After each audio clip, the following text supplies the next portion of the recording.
Mafia boss ignored the homeless woman, until his son screamed, "Dad, that's Mom." William Costa held his father's hand tightly as they exited the Crimson Rose. The private club pulsed behind them, red lights bleeding across rain-slicked pavement. Men in tailored suits spoke in low voices near the armored SUVs. Women draped in designer silk laughed behind clouds of imported cigarette smoke. The smell of expensive whiskey and gunpowder still clung to William's jacket. His father, Gregorio Costa, didn't pause. He was already adjusting his cufflinks, one hand on William's shoulder, the other signaling his driver with a subtle gesture. "Tell Dante I want the count by midnight," Gregorio said into his phone, voice carrying the weight of absolute authority.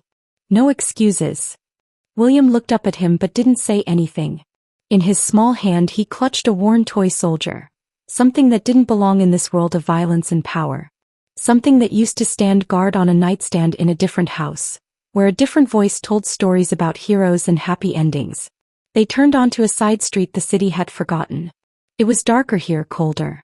Neon signs from closed storefronts cast fractured shadows across cracked asphalt. William walked slower. Something pulled at him, familiar and frightening at once. Then he heard it. A soft voice, almost swallowed by the distant sirens. "Duerme mi niño, duerme ya. Sleep my child, sleep now." He stopped. Just ahead, pressed against the brick wall of an abandoned bodega, a woman sat hunched over something in her lap. Her dark hair fell in tangled waves across gaunt cheekbones. Her clothes were layered, too many shirts, a coat with missing buttons, shoes held together with duct tape. Her hands trembled as they moved carefully over something she held like a sacred relic. William blinked. It wasn't a baby. A photograph, edges worn to white, lay cradled in her palms. She was shielding it from the rain, murmuring softly as though the image could hear her. As though it were the only thing keeping her alive. Gregorio caught the change in pace. He glanced sideways quickly, then forward again, jaw tight. His grip on William's shoulder tightened. "Don't look, William," he said, voice sharp as broken glass. "Keep moving." William resisted, planting his feet. Gregorio didn't look back. In his mind he categorized the woman immediately. Homeless, probably mentally ill, definitely not his problem. He'd built an empire on knowing when to walk away from weakness. He'd buried his grief 3 years ago and learned to feel nothing. Still something about that song. He pushed it down, buried it with everything else he refused to remember. William stared. The woman leaned forward, whispering to the photograph, "I'll find you, mi hijo. Mama will find you." Her hand brushed gently across the image, and in the flickering neon light, William saw what she was protecting. A small boy with dark eyes and a gap-toothed smile. Himself. 3 years younger but unmistakably him. The words hit William's chest like recognition, like coming home. That voice. The exact melody, the way the Spanish rolled soft and careful, the tenderness that made the cruel city disappear. That was how his mother used to sing to him. Not just the words but the soul behind them. He stopped walking entirely. His hand slipped from his father's grip. "Dad," William said, his voice small but absolutely certain. "That's Mom." Gregorio froze. For a moment the street went completely silent. The rain stopped. The sirens faded. The world held its breath. Welcome to the channel, Familia. If stories of love forged in darkness and power reclaimed through blood make your heart race, you're in the right place. Hit that subscribe button and join this family, because the Costa Empire is just getting started, and you won't want to miss what happens next. Now let's get back to the streets of Los Angeles where everything is about to change. Then he turned slowly and looked at the woman in the shadows. And he saw what he'd been too carefully controlled to see before. The shape of her face beneath the grime, the amber flecks in eyes that once held fire, and the scar, barely visible beneath the collar of her coat, shaped like a crescent moon. The scar from their wedding night, when an assassin's bullet meant for him, had graced them both as they danced. Rosa looked up. Their eyes met. And she whispered one word that shattered 3 years of carefully constructed lies. Gregorio. Gregorio sat in the back of the SUV with William pressed against his side, but he couldn't feel the boy's warmth. His hands were ice. His mind was a war zone. Rosa's name echoed in his skull like a bullet ricocheting off steel. Impossible, insane, a trick of grief finally claiming what was left of his sanity. She was dead. He'd stood in the rain 3 years ago and watched them lower an empty casket into the ground because there was no body to bury, only blood on warehouse concrete and a ransom demand that came too late. He'd built monuments to his guilt. The expansion into new territories, the marriage to Isabella that tasted like ash, the careful burial of everything he'd once felt. He'd learned to be a machine. Machines didn't break. But William's voice kept playing on repeat. That's Mom. Anne Rose's eyes, those amber-flecked eyes he used to trace with his fingertips in the dark, staring up at him from a face hollowed by suffering. The scar. God, the scar. He knew every inch of her body, every mark, every secret. That crescent moon on her collarbone was his wedding vow written in blood when an assassin's bullet found them mid-dance, and he'd covered her body with his own, both of them bleeding, both of them laughing after because they were young and stupid and thought love made them bulletproof. "William, go to your room," Gregorio said when they arrived at the estate, his voice stripped of everything but command. The boy looked at him with betrayal in his eyes but obeyed. He always did. Gregorio poured himself 3 fingers of whiskey and didn't taste it. He pulled out his phone with hands that wanted to shake and called Dante. "I need you to find someone. Homeless woman, late 20s, dark hair, last seen on 5th and Alameda. I want to know everything, where she sleeps, where she came from, how long she's been on the streets. No one else touches this. No one else knows. Boss, what's this about? Just do it." He hung up and let the silence crush him. His office walls were covered in degrees of separation from the man he used to be. Framed photos of business deals that were actually territory negotiations, awards from charities that laundered his reputation. But on his desk, hidden in the bottom drawer beneath false financial records, was a single photograph he never looked at anymore. He pulled it out now. Rosa in a red dress the night they met, all fire and sharp edges, holding a gun to a traitor's head with the same hand that would later cup his face and tell him he was more than the violence. She'd been his conscience and his damnation, the only person who saw the human buried beneath the monster and loved both. The memory hit him like a knife between the ribs. Rosa laughing in their kitchen, flower in her hair, teaching William to make empanadas. Rosa beside him at a meeting with the 5 families, her hand on his thigh under the table, steadying him when he wanted to put bullets in skulls. Rosa whispering in the dark, "We'll get out, Gregorio. Someday we'll just disappear." They never did. And then she disappeared anyway. His phone buzzed. Unknown number. He almost didn't open it. The image loaded slowly, pixel by pixel. Rosa's memorial service. The empty casket surrounded by white roses. And drawn across it in digital red, a brutal X. Below it, a message that made his blood turn to ice. He never died. He just forgot who she belonged to. Gregorio's hand crushed the glass. Whiskey and blood ran together across his desk, but he didn't feel the pain. Someone had taken her. Someone had kept her. And someone wanted him to know they still owned a piece of his soul. He was already reaching for his gun. She doesn't remember her name, but she remembers the white room. It comes to her in fragments when she's half asleep, curled against the brick wall behind the Chinese restaurant where the owner leaves bags of day-old rice near the dumpster. The white room had no windows. The restraints cut into her wrists. A voice, smooth, patient, venomous, whispered in her ear, "You're no one. Say it. You're no one." She'd believed him. Believed it so deeply that when she finally escaped, running through alleys with blood on her hands and gaps in her mind, she couldn't remember what name to answer to. Couldn't remember where she came from or why her body knew how to kill but not how to live. But she has the photograph. It's laminated now, protected by a homeless veteran named Curtis who found a discarded badge holder and gave it to her like a gift. The boy in the picture has dark eyes and a smile that makes her chest ache with a longing she can't name. She doesn't know who he is, but she knows with absolute certainty that she's supposed to find him. That he's waiting for her. That somewhere in the fog of her broken mind he's the only thing that matters. She lives in the margins.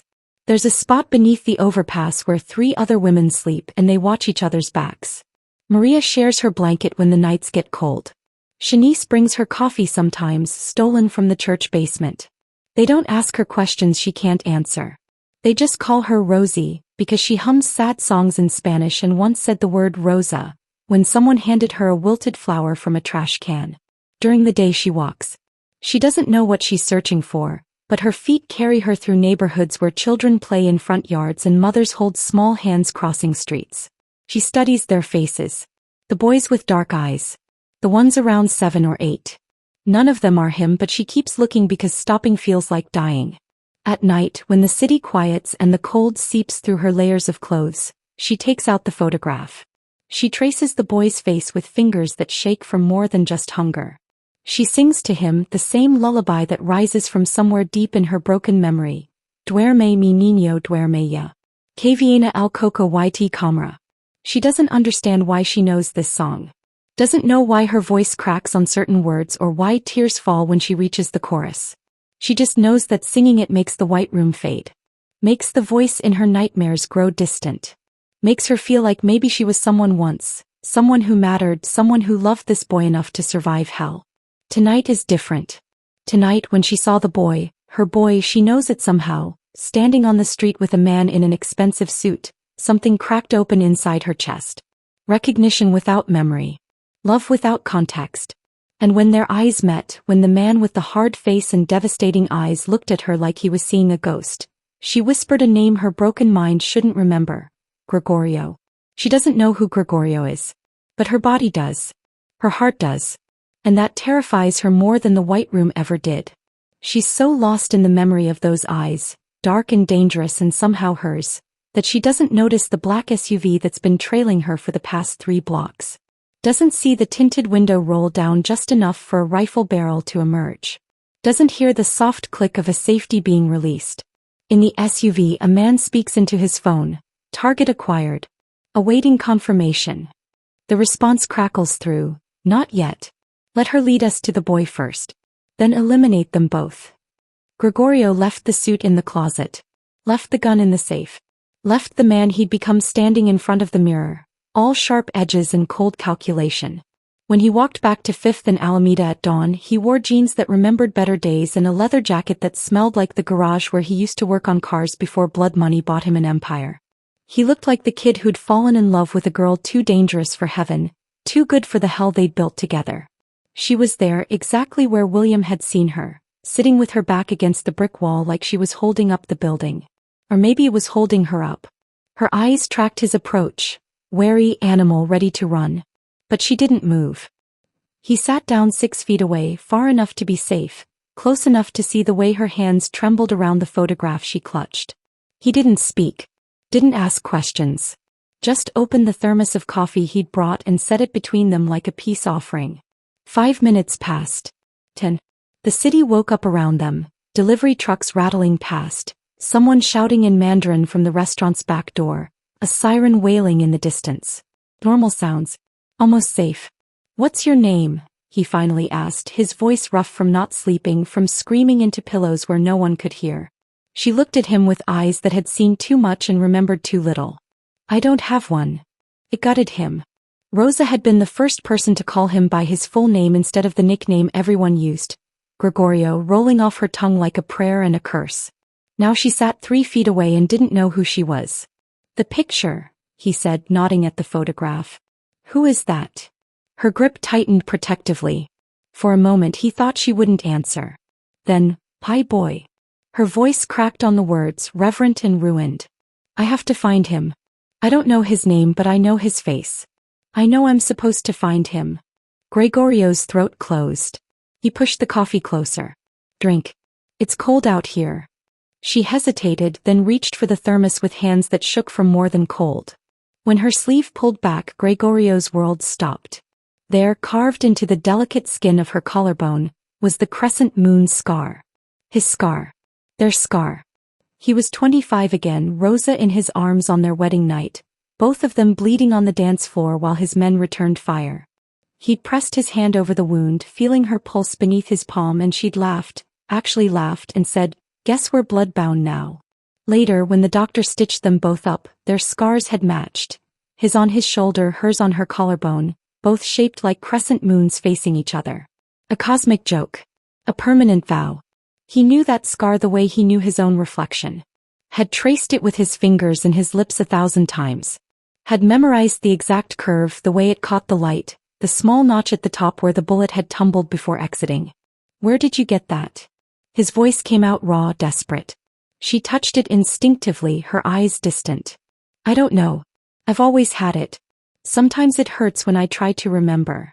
Gregorio stood abruptly, afraid if he stayed another second he'd pull her into his arms and she'd shatter, or he would. I'll come back, he said, and it sounded like a promise he'd already broken once. He walked away before she could respond, his chest tight, his vision blurred. He made it 2 blocks before he had to stop, hands braced against a wall, breathing like he'd been shot all over again. That's when he saw it. Small, unobtrusive, angled perfectly at the alley where Rosa slept. A surveillance camera mounted on the corner of a building that had been abandoned for years. The equipment was new, professional grade, the kind his own people used. Someone else was watching her. Someone who knew exactly where she was. And if they knew where Rosa was, they knew he'd been there. His phone was in his hand before conscious thought, Dante's number already dialing. I need a trace on a surveillance camera. 5th and Alameda, northwest corner. And Dante. His voice went cold, the monster sliding back into place. Find out who owns it. Then make them disappear. Dante walked into Gregorio's office at 3 a.m. with a manila envelope and a face that had seen too many bodies. He didn't sit. Just dropped the envelope on the desk and said, "It's her." Gregorio's hand stilled on the glass of whiskey he'd been nursing for the past hour. You're certain? DNA doesn't lie, boss. 99.9% match to the samples we had on file. The homeless woman is Rosa Costa. Dante paused, jaw tight. But we've got a problem. Talk. Marco Salazar's crew has been sniffing around, asking questions about a woman matching her description. Word is they've had eyes on her for weeks. Dante's voice dropped. They know she's alive. And they know you've been visiting her. The glass shattered in Gregorio's hand. Blood and whiskey again, painting his desk in familiar patterns. He didn't feel it. All he felt was the cold rage that had kept him alive in this business for 20 years. Marco Salazar. The snake who'd been trying to take his territory since Rosa disappeared. The same Marco who'd sent the ransom demand 3 years ago, delivered too late after Gregorio had already given up hope. Marco had her, Gregorio said, the pieces clicking into place with brutal clarity. He's the one who took her. He's been watching her this whole time. That's my read. Which means the second we move her, we're declaring war. Gregorio was already on his feet, pulling his gun from the desk drawer. Then we move her now. Tonight. Before he makes his play. Boss, Dante's hand caught his arm. There's something else. Isabella's been asking questions. And her father called. He wants to meet. The name dropped between them like a grenade. Isabella Reese. His wife in name only, a transaction sealed in blood to prevent bloodshed, the daughter of the Sinaloa cartel's most ruthless lieutenant. Their marriage was the only thing keeping Los Angeles from turning into a war zone. Don Ruiz had made it clear 3 years ago. Marry Isabella, secure the peace, or watch his empire burn. Gregorio had agreed because Rosa was dead and nothing else mattered. Now everything mattered. What does he want? He's heard rumors. About you spending time in bad neighborhoods. About your distraction. Dante's eyes were steady, loyal, but also warning. Don Ruiz is reminding you that your alliance depends on the marriage remaining intact. If you divorce Isabella, he'll start a war, Gregorio finished. The math was simple and brutal. Save Rosa, lose everything he'd built. Or protect his empire and let her disappear back into the streets where Marco's men would find her first. Not a choice. Never a choice. Get 4 men. Secure transport. Move Rosa to the penthouse on 6th Street. The one with the private elevator and reinforced doors. I want her under protection before sunrise. He looked at Dante and his voice went cold as death. And find out everything about Marco's operation. Where he sleeps. Who he trusts. I want locations, schedules, weaknesses. We're going to end this. Dante nodded and left without another word. Loyalty, at least, was something Gregorio could still count on. He stood alone in his office, staring at the DNA report. Rosa's name typed in clinical letters. Proof that ghosts could come back. Proof that he'd spent 3 years mourning a woman who'd been alive and suffering and forgetting him. His phone buzzed. Boss, we've got a problem.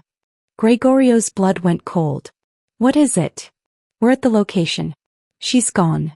Dante's voice was tight. And there's blood on the pavement. Fresh. Someone got here first. The phone dropped from Gregorio's hand. In the distance he could hear Isabella's heels clicking down the hallway toward his office, could feel the walls of his carefully constructed world closing in. But all he could see was Rosa's face, all he could hear was William saying "That's Mom," all he could feel was the phantom weight of her body in his arms on their wedding night. He grabbed his gun and ran. If you're still breathing after that cliffhanger, drop a comment below and let me know. Are you Team Rosa or Team Gregorio? And if you're as hooked as William is desperate to save his mother, smash that subscribe button. The blood's just starting to spill and you don't want to miss what comes next. Now back to the chaos. They found her in the shell of a burned-out electronics store 4 blocks away, wedged behind a collapsed shelf with a broken bottle clutched in her bleeding hand. Dante's men had their guns drawn, tactical lights cutting through the darkness, but Rosa looked at them like they were executioners.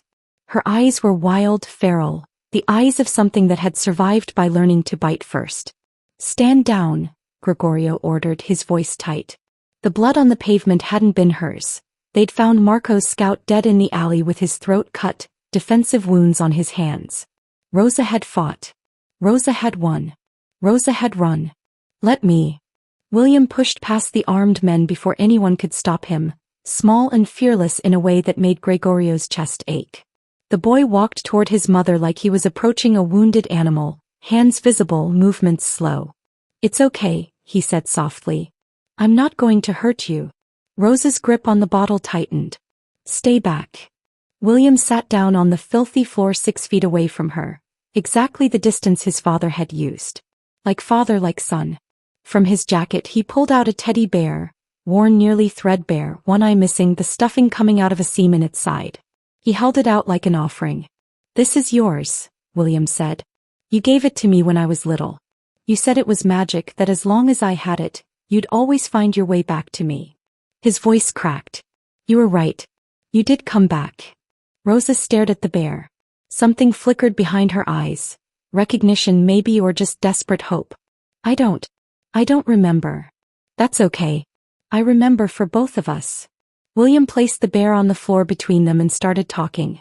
Words spilling out like he'd been storing them for 3 years, waiting for someone who would finally listen. "You used to make me birthday cakes shaped like lions because I said I wanted to be brave like you. You taught me how to whistle even though Dad said I was too young. You used to sing to me every night, the same song you were singing when I found you." His eyes were wet but his voice was steady. "You taught me to be brave. You said brave isn't not being scared. Brave is being scared and doing it anyway." Rosa's hand trembled. The bottle slipped from her fingers and clattered on the concrete. She reached for the bear with both hands, brought it to her chest, and something inside her shattered. Tears carved clean lines through the dirt on her face. "Hi boy," she whispered, the same word she'd said a dozen times to a photograph. But now the boy was real, was here, was looking at her with eyes that knew her better than she knew herself. William stood slowly and held out his hand. "Come with me. Please. I won't let anyone hurt you." Rosa looked at the armed men behind him, at Gregorio standing in the shadows with a gun in his hand and devastation on his face. She should run. Everything in her body screamed to run. But the boy, her boy, was holding out his hand with absolute trust, and she found herself taking it. "Okay," she said. "Okay." They led her to an SUV. Drove her through streets that felt familiar and foreign at once. Brought her to a penthouse that smelled like money and violence and something else, something that made her skin prickle with recognition.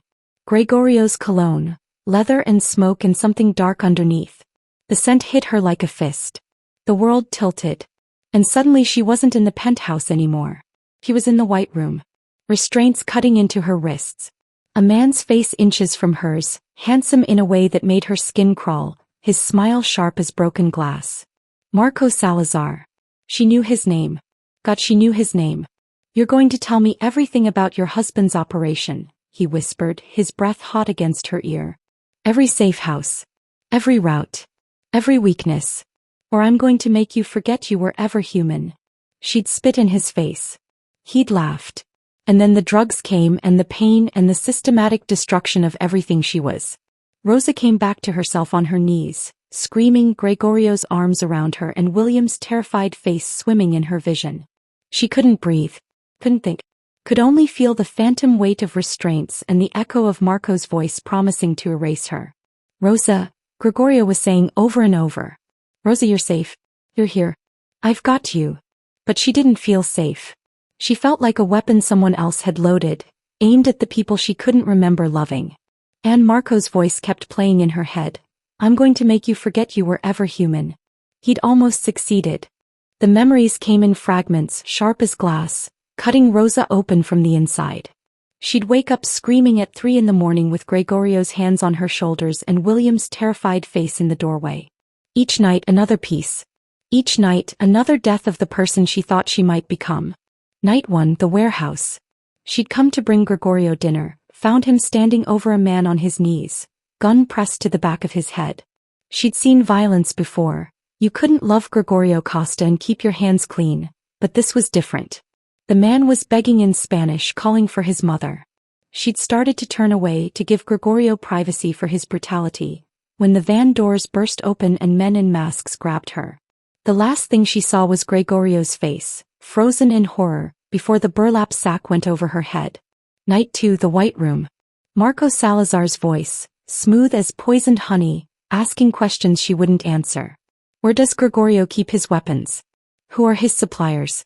What routes do his shipments take? She'd stayed silent for 3 days. On the 4th day they stopped asking nicely. The waterboarding. The electrodes. The hours of white noise that made her want to claw her own brain out. Still she gave them nothing. So they changed tactics. Night 3, the drugs. Experimental cocktails designed to fracture memory, to disconnect identity from consciousness. They'd show her photos of Gregorio and tell her he was dead, that she'd killed him, that she was no one and nothing and belonged to Marco now. Sensory deprivation between sessions. Days in darkness with nothing but her own heartbeat and Marco's voice on loop. You're no one. You're no one. You're no one. Night 4, the escape. They were moving her to a new location, thought she was too broken to fight. But Rosa had been playing dead, storing her strength, waiting for an opening. When the van stopped at a red light, she'd lunged at the guard closest to her, drove her thumbs into his eyes until he dropped his weapon. Shot him. Shot the driver. Kicked open the doors and ran into Los Angeles traffic still wearing restraints, covered in blood that wasn't hers, her mind shattered but her survival instinct screaming louder than the voices telling her she was no one. Gregorio watched her relive it night after night, held her while she screamed herself awake, brought her water she couldn't drink and spoke words she couldn't hear over the roar of her own trauma. He'd built his empire on violence, thought he understood suffering. He understood nothing. Rosa had endured hell to protect him, had let them break her mind rather than break her silence, and then saved herself when no one was coming. The woman screaming in his arms at 4 a.m. was stronger than the one he'd married. More dangerous. More damaged. More his. During the day, a therapist came. A woman named Dr. Chin who specialized in trauma and asked no questions about how Rosa had acquired it. She had Rosa draw, said art could unlock what words couldn't access.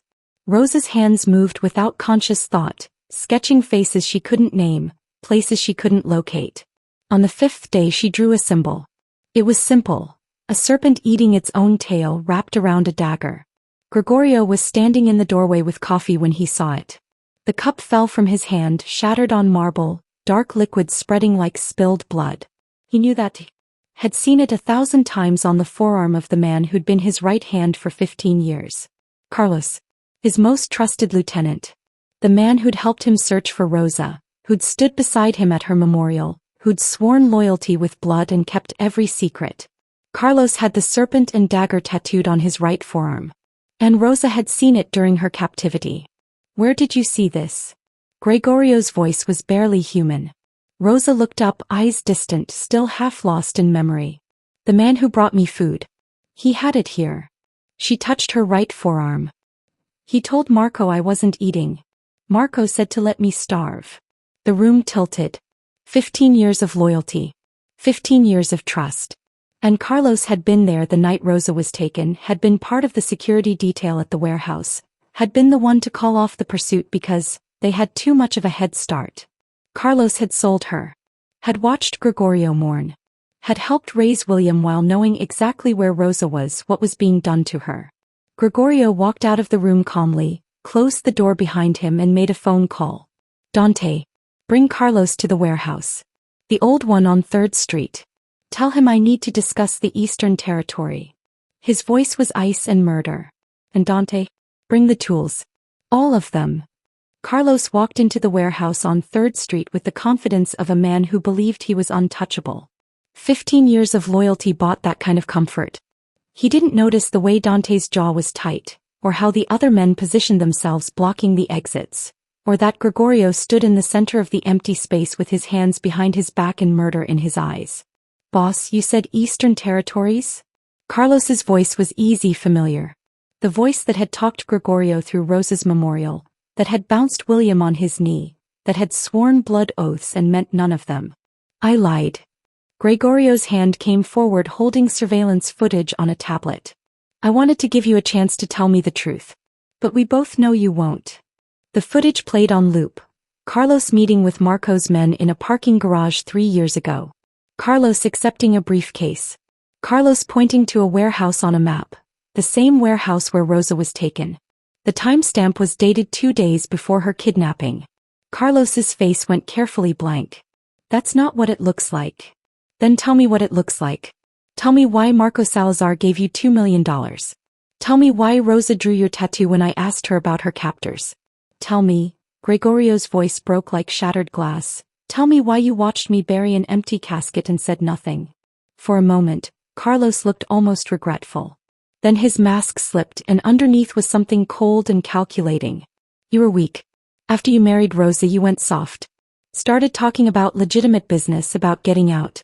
The families were losing respect for you. He shrugged. Marco offered me the Eastern Territories. All I had to do was give him the woman who was making you weak. It was supposed to be clean. A kidnapping, a ransom you'd pay and move on. I didn't know he was going to.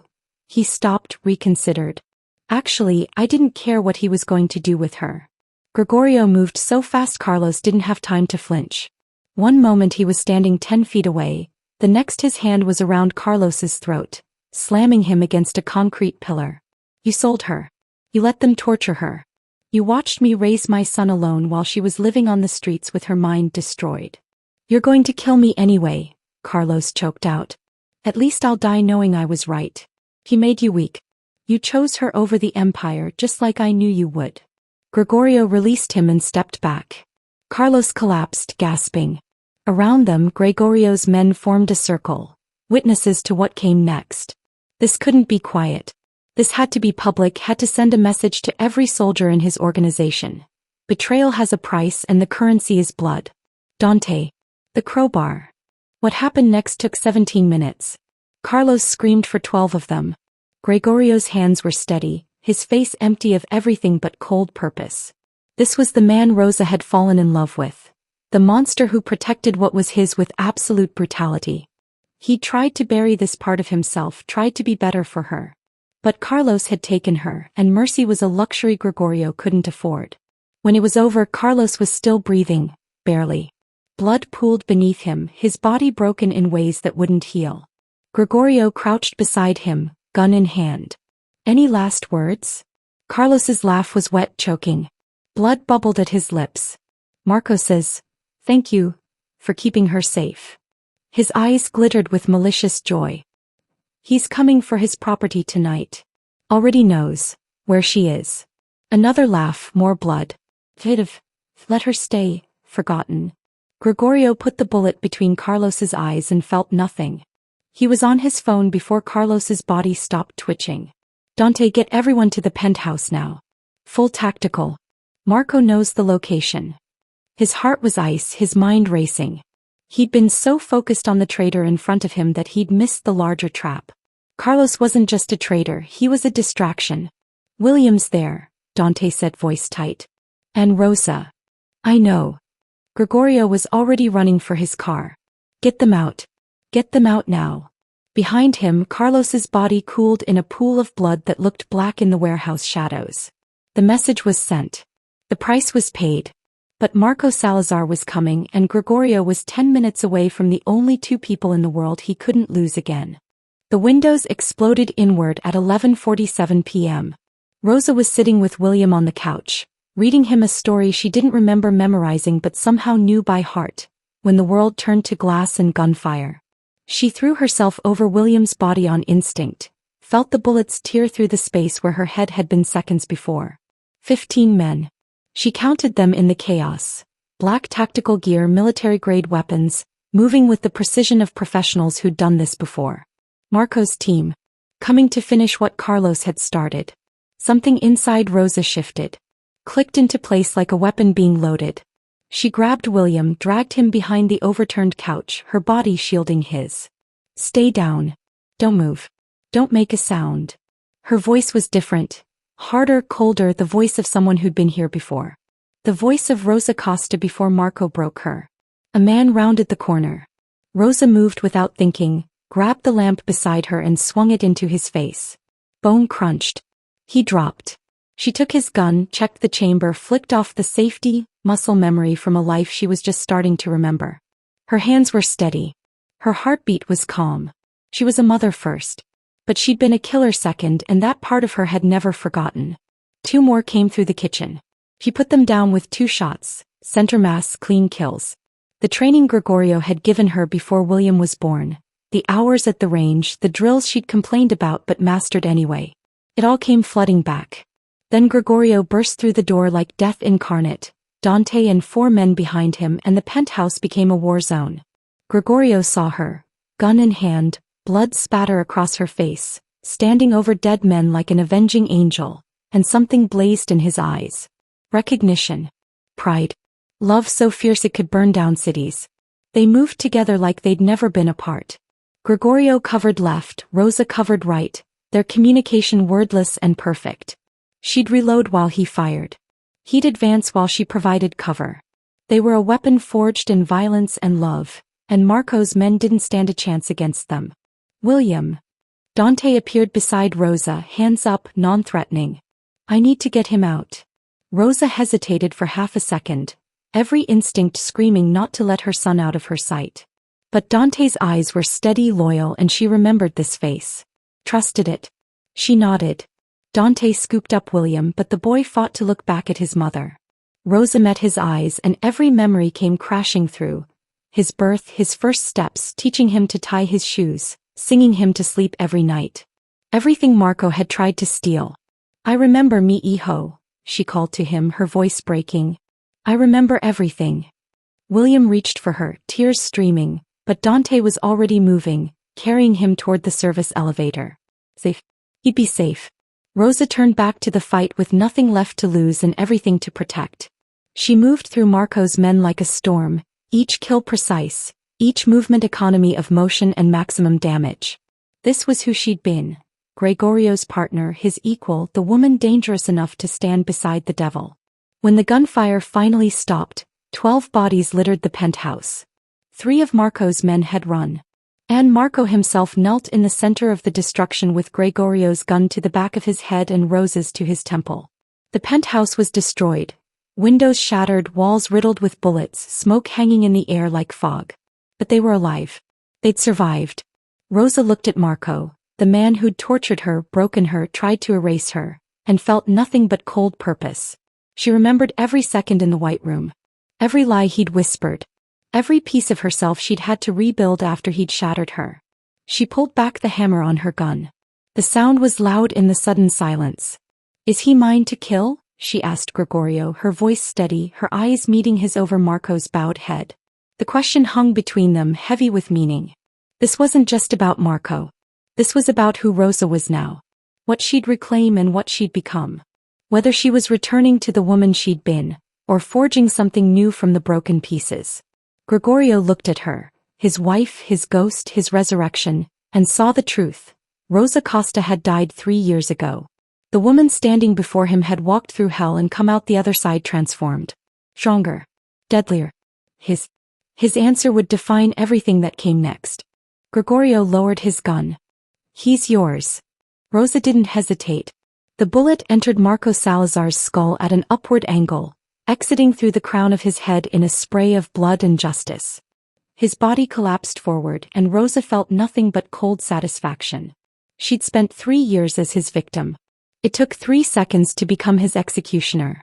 She stood over his corpse, gun still raised, and felt the weight of her stolen years lift. Marco had tried to erase her. Instead she'd erased him.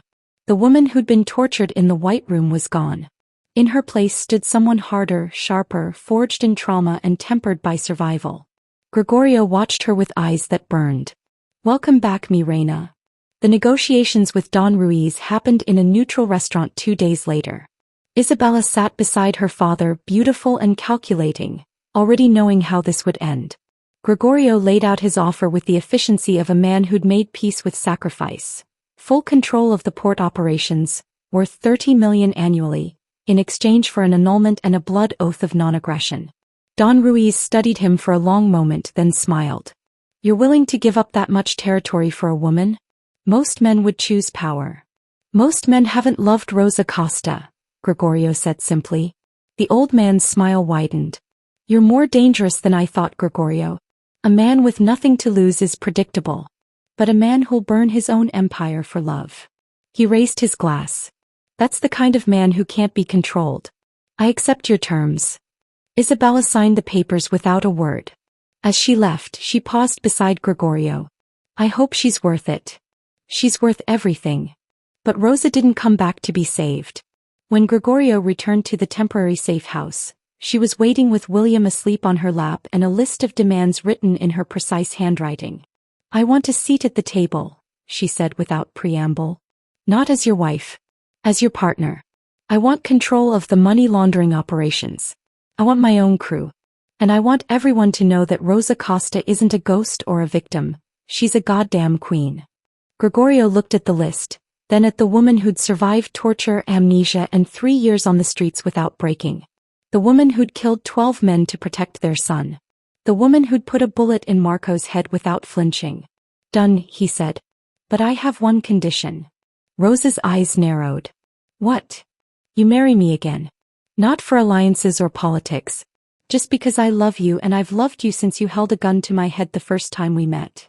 She laughed, the first real laugh he'd heard from her since she came back. That's not a condition. That's a proposal. So what's your answer? Rosa kissed him, fierce and claiming, her hands in his hair and 3 years of grief and rage and love bleeding between them. Yes. But this time I'm keeping my own name. 3 weeks later, the 5 families met at the Crimson Rose. Gregorio and Rosa walked in together, William between them holding both their hands. Rosa wore a black dress that left her arms bare, the crescent moon scar on her collarbone displayed like a badge of honor. Every mark, every scar, every piece of evidence that she'd survived hell, visible and unapologetic. The room fell silent when they entered. Then slowly the families stood. Not just in acknowledgement of Gregorio's power, but in respect for the woman who'd clawed her way back from death itself. Rosa took her seat at the table, not behind Gregorio but beside him, and the message was clear. The Costa family had 2 heads now and both of them were deadly. As they left after the meeting, walking through the neon-lit streets of Los Angeles with William laughing between them, Rosa leaned close to Gregorio and whispered, "You saved me once. I saved myself the second time. Now we save each other." Gregorio pulled her closer, kissed her temple. Always.